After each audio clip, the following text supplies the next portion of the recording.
आज हमने टॉपिक लिया है the working of the constitution. Working of the constitution हम इंडियन कॉन्स्टिट्यूशन के बारे में इस चैप्टर में चर्चा करेंगे।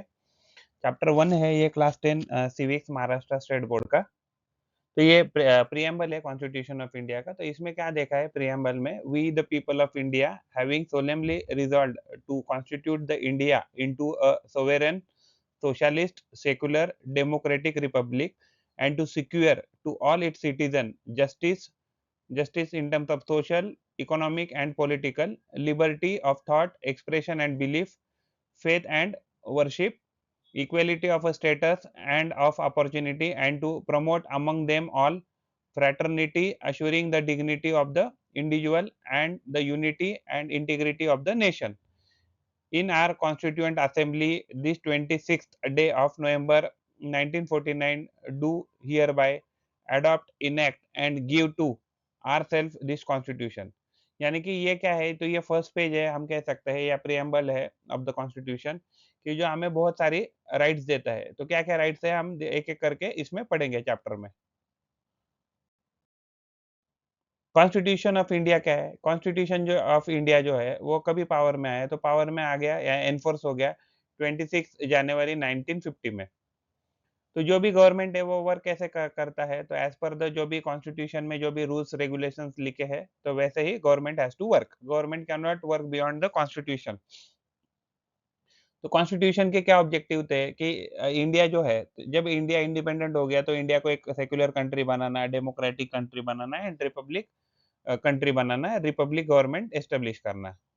और यहाँ के जो भी सिटीज़न्स हैं, यानी कि जो फ्री इंडिया के जो भी लोग हैं, तो उनको जो सिटीज़न्स हैं, उनको जस्टिस मिलेगा एंड उनको फ्रीडम मिलेगा, और जो भी उनका फ्रीडम है, वो हमेशा प्रोटेक्ट रहेगा।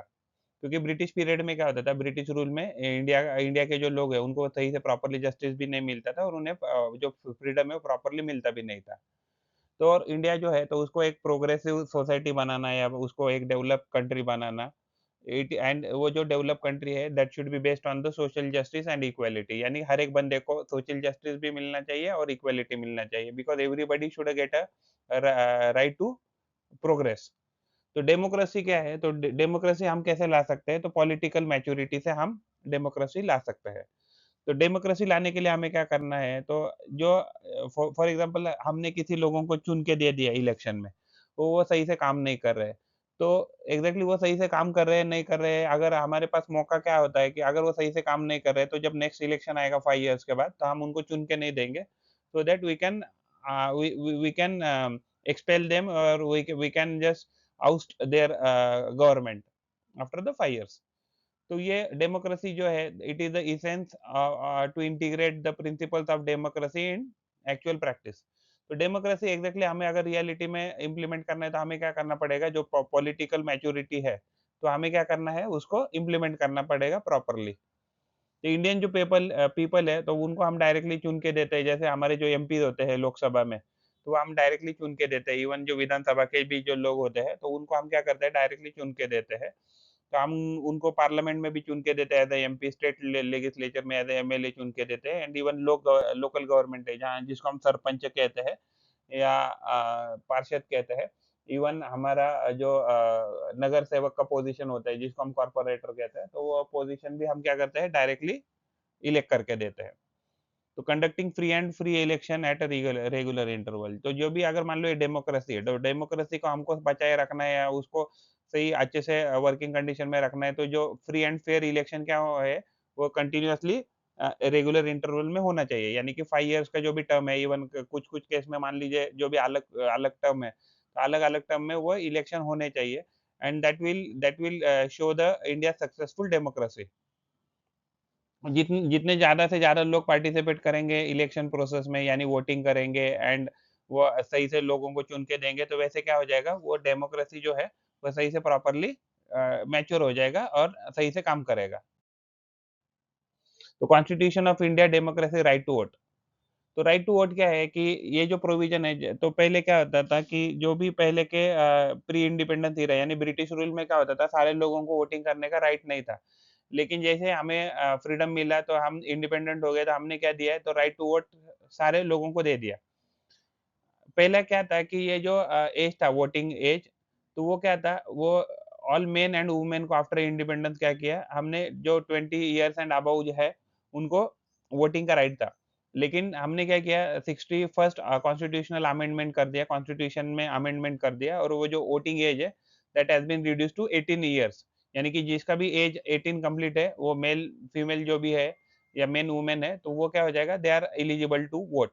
बट पहले क्या था, प्री इंडिपेंडेंस एरा में, तो सारे लोगों को अलाउड नहीं था टू डू वोटिंग। तो वोटिंग से क्या होता है, वोटिंग से हमें पॉलिटिकल एक अपॉर्चुनिटी मिलता है to participate in political concern. तो यंग जो जनरेशन है, वो इंडिया में क्या होता है कि इसमें पार्टिसिपेट कर सकता है। तो India is the largest democracy in the world in number of, compare to with reference to number of eligible voter. तो इंडिया के पास इतना ज्यादा पॉपुलेशन है कि वो सबसे लार्जेस्ट डेमोक्रेसी बन जाता है पूरे वर्ल्ड में। तो इंडिया में क्या है कि India is a multi party system. तो इसमें क्या होता है कि इंडिया में बहुत सारे पार्टी क्या होता है कि धीरे धीरे करके इमर्ज हो रही है या डेवलप हो रही है, एंड बहुत सारे जो यंग वोटर्स है वो उनको सपोर्ट करते हैं, एंड उसके with their best support the young parties have been developing. तो political party represent various expectation. जो भी पॉलिटिकल पार्टी क्या करती है, तो अलग अलग लोगों के अलग अलग एक्सपेक्टेशंस होते हैं। जैसे फॉर एग्जांपल कुछ लोगों को नौकरी चाहिए, कुछ लोगों को सोशल इक्वालिटी चाहिए, कि कुछ लोगों को पॉलिटिकल इक्वालिटी चाहिए, कुछ लोगों को इकोनॉमिकल इक्वालिटी चाहिए। तो हर एक का एक एक अलग अलग रूल ये होता है, वैल्यूज होता है। उस बेसिस पे अलग अलग लोग क्या करते हैं, अलग अलग पार्टी को अपना सपोर्ट दिखाते हैं, यानी कि सपोर्ट बेस बनाते हैं। और उस बेसिस पे वो जो पॉलिटिकल पार्टी है, वो क्या करती है, अपना एक एजेंडा बनाती है। तो डिसेंट्रलाइजेशन ऑफ डेमोक्रेसी क्या है? तो डिसेंट्रलाइजेशन ऑफ डेमोक्रेसी यानी कि जो सेंट्रल जो है, हमारा हमारे यहाँ में सेंट्रल गवर्नमेंट या यूनियन गवर्नमेंट जो है, तो ये एग्जैक्टली मेन सुपीरियर अथॉरिटी रहता है। लेकिन अगर ये उसकी पावर जब मान लीजिए स्टेट गवर्नमेंट को या लोकल गवर्नमेंट को पास ऑन करती है, तो इसको ये क्या कहते हैं, डिसेंट्रलाइजेशन ऑफ डेमोक्रेसी। तो इसकी वजह से जो मिसयूज ऑफ पावर है, वो उसको कंट्रोल किया जाता है। इवन पॉलिटिकल जो अपॉर्चुनिटी वो क्रिएट किए जाते हैं, so that common people can participate in election day to day functioning. तो even directive principle of state policy जो है, यानी कि जो शेड्यूल पार्ट 4 में जो इंडियन कॉन्स्टिट्यूशन में लिखा है, तो वहाँ भी क्या है कि डीपीएसपी यानी कि directive principle of state policy, this talks about the democratic decentralisation, यानी पावर किसके हाथों में आनी चाहिए, जो कॉमन लोग है एट द लोकल लेवल, तो उनके हाथ में पावर जाना चाहिए। This has been given in the DPSP. तो जो लोकल गवर्नमेंट है या लोकल सेल्फ गवर्नमेंट है, तो उसको एग्जैक्टली कॉन्स्टिट्यूशनल स्टेटस मिला था by the 73rd and 74th constitutional amendment. तो ये जो अमेंडमेंट है, ये 1991 में पास हो गए, यानी उनके एक्ट बन गए 1992 में। तो इसकी वजह से रूरल लोकल बॉडीज, जिसको हम ग्राम पंचायत ऐसे कहते हैं, ग्राम पंचायत कह सकते हैं, इवन जिला परिषद कह सकते हैं, पंचायत समिति कह सकते हैं, इवन अर्बन लोकल बॉडीज यानी कि म्यूनिसिपल कॉर्पोरेशन या म्यूनिसिपल काउंसिल जो है, तो ये जो है, तो अर्बन लोकल जो बॉडीज है, तो यहाँ से ये डेवलप हो गया। इवन नगर परिषद का जो या नगर पंचायत जो है, तो this has been evolve from the 73rd and 74th constitutional amendment. और उसको क्या है, ये जो बॉडीज है, इसको क्या मिला है, अभी कॉन्स्टिट्यूशनल स्टेटस मिला है। And this bodies can work at a local level to solve the local problems. तो इसकी वजह से कॉन्स्टिट्यूशनल स्टेटस आ गया है rural local bodies and urban local bodies को। हम इसको आरएलबी एंड यूएलबी ऐसे कहेंगे अभी। तो to set up institutional mechanism to facilitate decentralisation, यानी कि लोकल लोगों के जो भी प्रॉब्लम है, वो लोकल बॉडीज यानी कि rural local bodies and urban local body जो है, तो वो रिजॉल्व करेंगे। तो और उसमें रोल भी डिफाइन कर दिया है, रूरल अगर लोकल बॉडीज है, वो क्या काम करेगा, या अर्बन लोकल बॉडीज है, तो वो क्या काम करेगा, उनके अथॉरिटी क्या रहेंगे, इवन फंक्शन क्या है, that is been defined by the separate act also.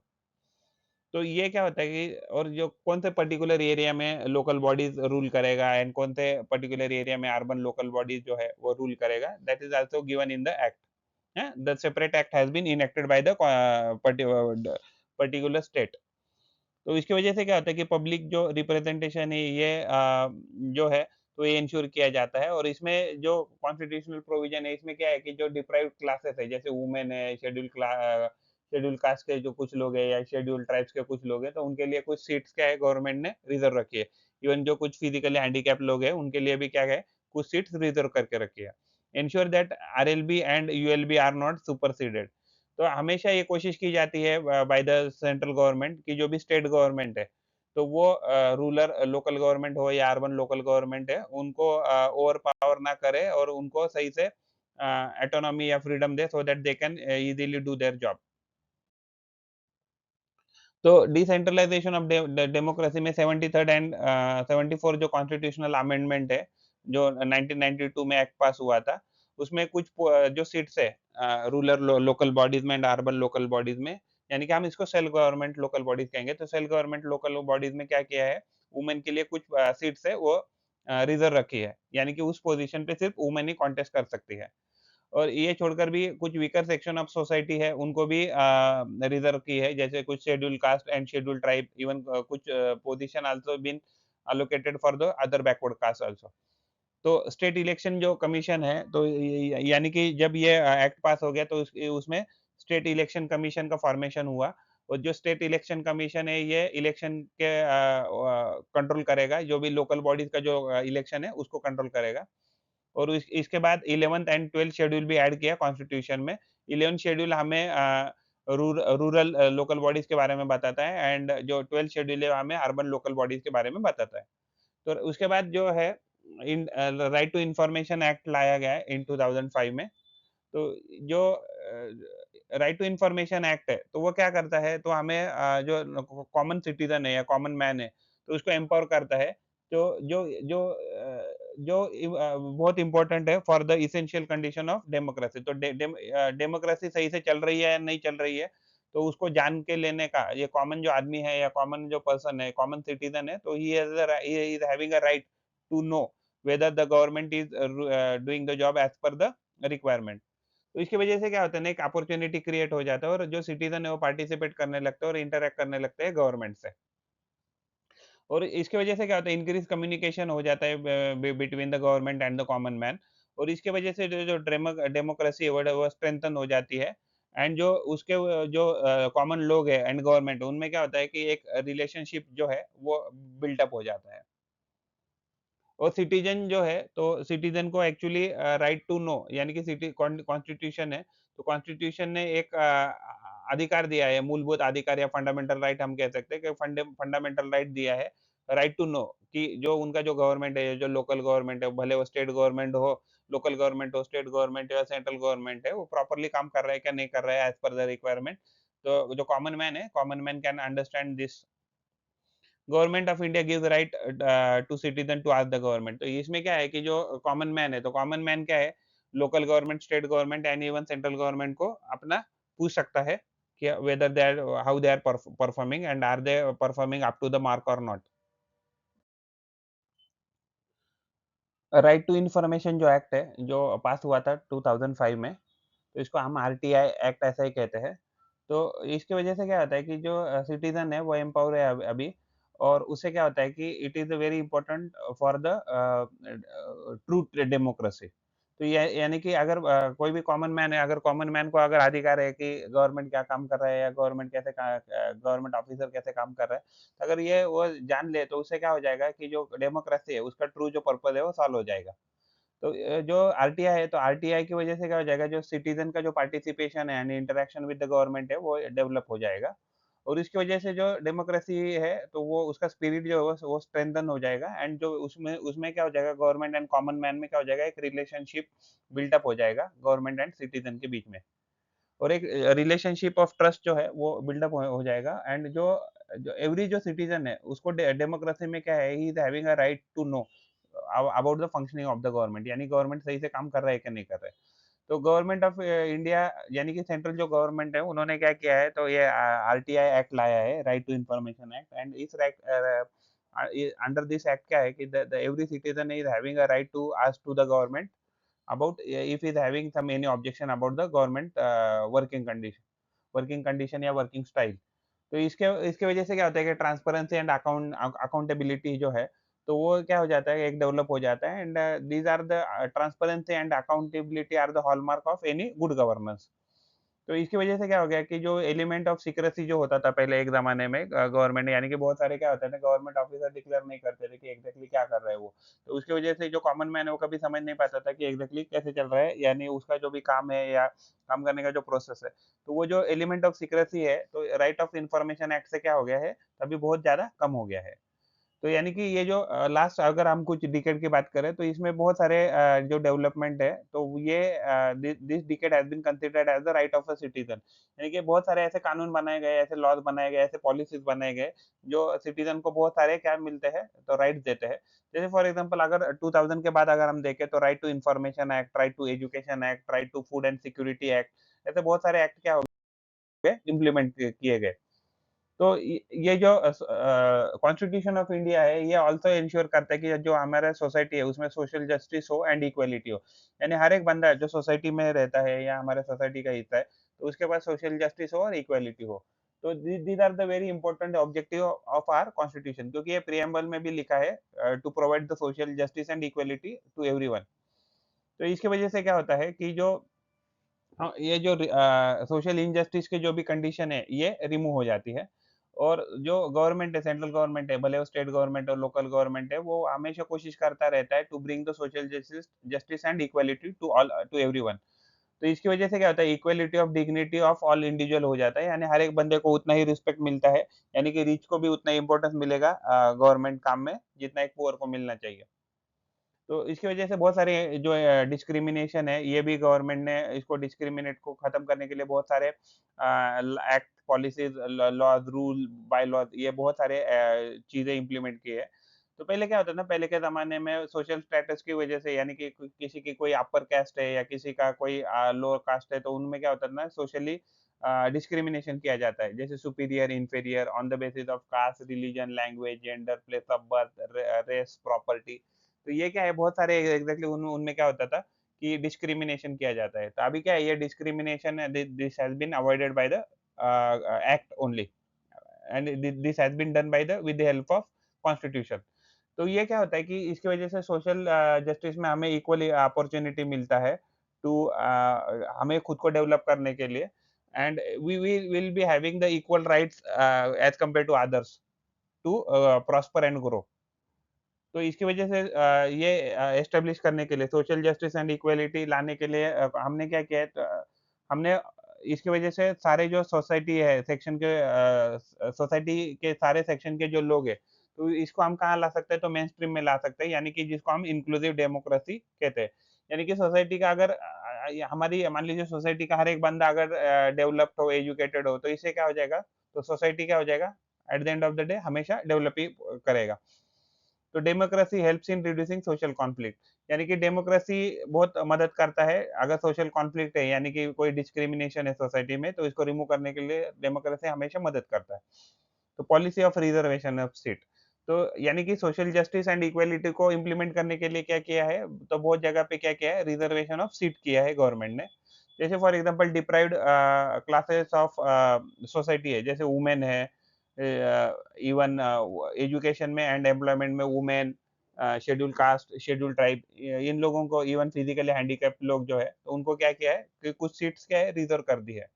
In educational institute and government services also some seats are reserved for the schedule caste and schedule tribe and even women को भी क्या है कुछ portion है वो क्या किया है रिजर्व कर दिया गवर्नमेंट ने। And also provision for the other backward classes, तो अदर बैकवर्ड जो क्लासेस के लोग हैं कि जिनको इतना अपॉर्चुनिटी में नहीं मिला है टू डेवलप करने का, तो उनके लिए भी क्या किया है गवर्नमेंट ने गवर्नमेंट में एजुकेशनल इंस्टीट्यूट में as well as government services में भी क्या किया है, कुछ सीट्स रिजर्व रखी है। तो सोशल जस्टिस एंड इक्वालिटी के लिए गवर्नमेंट ने और क्या किया है, तो the scheduled caste and tribe prevention of atrocities act.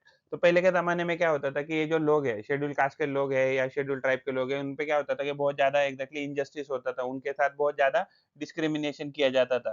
तो ये सब रिमूव करने के लिए यानी सोसाइटी को एक लेवल पे लाने के लिए गवर्नमेंट ने क्या किया, बहुत सारे एक्ट लाए हैं।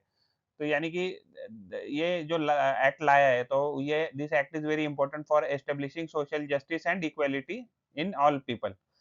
इसकी वजह से क्या होता है, जो इनजस्टिस है, जो एससी कम्युनिटी के यानी शेड्यूल कास्ट के लोग या शेड्यूल टाइप के जो लोग हैं, उनके साथ जो भी भेदभाव किया जाता है या इनजस्टिस किया जाता था या डिस्क्रिमिनेशन किया जाता था, इसको हम प्रिवेंट कर सकते हैं। और इसके वजह से क्या होता है कि उनके खिलाफ क्या होता है, बहुत सारी एट्रोसिटी भी कमिट की जाती थी बाय द कुछ सम ऑफ द सोसाइटी मेंबर। तो अभी क्या है कि अगर कोई भी अगर एक्ट ऐसा किया जाता है कि जो एक्ट में मेंशन्ड है कि जो जिसको हम एट्रोसिटी कह सकते हैं, अगर ऐसा कौन-सा भी अगर हम एक्टिविटी शेड्यूल कास्ट या शेड्यूल ट्राइब के अगेंस्ट करते हैं, तो वो एक क्रिमिनल ऑफेंस माना जाएगा एंड उसके जो भी इंडियन प्रोविज़न कोड है या इंडियन जो पिनल कोड है, तो उसके तहत हमें क्या मिल सकता है, पनिशमेंट मिल सकता है।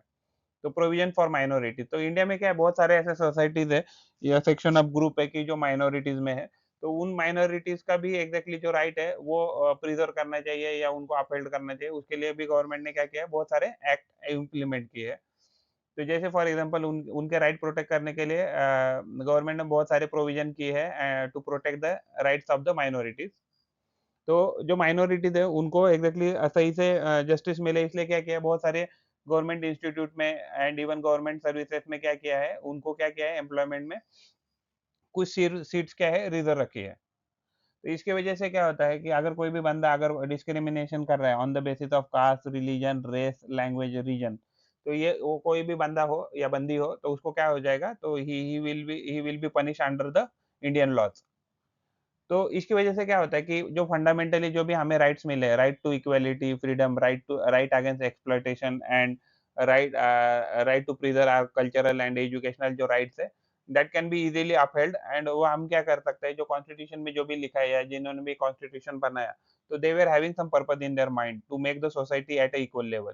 तो this can we can easily achieve with the help of all implementation of all this laws. Constitution of India, social justice and equality, तो laws related to relating to women and provision for representation। तो women क्या है, तो women एक ऐसे ऐसा section of society है कि जिसको हमेशा क्या किया है, तो निग्लेक्ट किया गया है बाय सोसाइटी। तो पोस्ट इंडिपेंडेंस जैसे हमें इंडिपेंडेंस मिला, तो बहुत सारे एफर्ट लिए गए कि यहाँ बहुत सारे एक्ट ऐसे पास करने की कोशिश की या पॉलिसी इंप्लीमेंट करने की कोशिश की कि जिसकी वजह से हम एम्पावर कर सके वुमेन को। तो ये पॉलिसी बहुत सारी जगह पे नेशनल लेवल पे, स्टेट लेवल पे एंड इवन लोकल लेवल पे भी इम्प्लीमेंट की है to remove the illiteracy among the women, यानी कि women education is the priority. तो इसकी वजह से क्या हो गया कि जो भी वुमेन जो है, तो उनका डेवलपमेंट हो, उनको अपॉर्च्युनिटी मिले डेवलपमेंट के लिए, तो बहुत सारी अपॉर्च्युनिटी डेवलप की गई और नई अपॉर्च्युनिटी भी क्रिएट की गई, जिसकी वजह से वुमेन जो सेक्शन जो सोसाइटी है, they can easily make the progress. तो right to have a equal share in the property, जैसे फॉर एग्जांपल जो अभी पहले क्या होता है कि जो प्रॉपर्टी ऑफ फादर हो या हस्बैंड हो, तो उनको क्या होता था कि उनको इक्वल शेयर नहीं मिलता था या इवन शेयर भी नहीं मिलता था एक ज़माने में। तो उसके बाद अभी आज आज जो वुमेन है उनको they they can get a equal share in their property of their father and of their husband also. Either of the case mean जो भी कंडीशन है उसमें उनको शेयर इक्वल शेयर मिलता है, लाइक मेल मेल चाइल्ड। तो dowry prohibition act, यानी act against the sexual harassment, domestic violence prohibition act.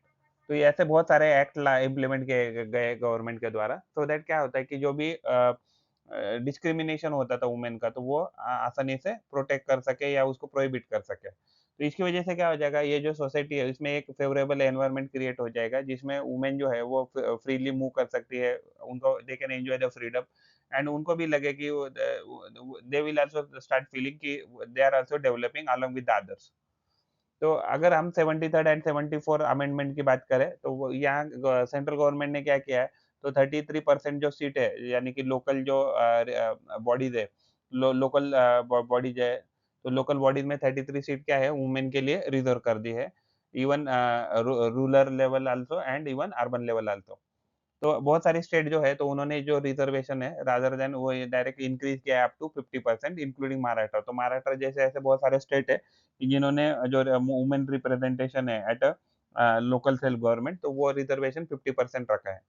तो जैसे ही ये एक्ट तो एक्ट पास हुआ है, तो नेशनल कमीशन, तो there is also national commission has been established for women and even state commission also has been established for women, यानी women related अगर कोई दिक्कत है, उनको कोई प्रॉब्लम है, तो they can complain to the national commission and even state commission also they can complaint and they can get a justice from this governing bodies.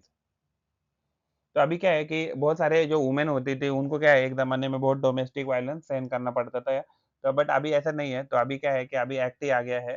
तो एक्ट है डोमेस्टिक वायलेंस प्रोहिबिशन एक्ट। अगर कोई भी अगर women है कि जिसको जो फेस कर रही है डोमेस्टिक वायलेंस, तो she can complain to directly nearby police station, and even they can directly online also they can file a complaint against in national commission or state commission, and they can get a justice.